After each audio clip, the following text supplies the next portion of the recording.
опасна територия. Остейте тази теория, малко дай на практика. Може да ти подскажа някаква тактика. Идвам с желание, подлагам на изпитание. Искам да се изкача в нение, събивам шуменски звук. Да бия хейтера в главата с звук. И накрая в главата надолу контейнера за букук. Не са ми нужни думи, важни са ми действия. Приятели, като са бедствия. Дете струва ти една стотинка. Вие с тия верчета само за снимка. Аз предпочитам истински приятел, на който се споделя и като те разбере, и по този начин се определя. Приятел до гроб или за интерес. Нали знаеш интерес, ако ти песа, това го запомни, ще ти трябва за напред. Квартални рапърчета, живеещи с коптежи, стремейки се някой да ги забележи. Не виждам оправата, върнете казармата, че сме загазили здравата.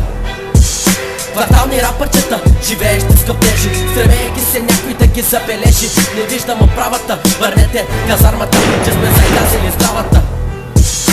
Тъпири ми слагаш и по този начин се излагаш.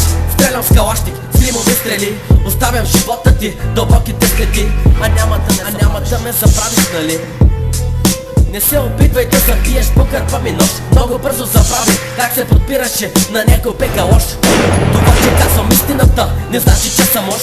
Извинявам се за всичките ми думи, но пусна ми от летящите по гърба ми куршуми. Гледат да се навъртят, та така е селската класация на века. Спирам с лицемери да се занимавам и на техните обещания да се надявам. Какво са разадна, казах истината за шипаната соба. Да не би нещо да ви засяга. Fuck you. Квартални рапърчета, живеещи с копнежи, стремейки се някой да ги забележи. Не виждам оправата, върнете казармата, че сме загазили здравата. Квартални рапърчета, живеещи с копнежи, стремейки се някой да ги забележи. Не виждам оправата, върнете казармата, че сме загазили здравата.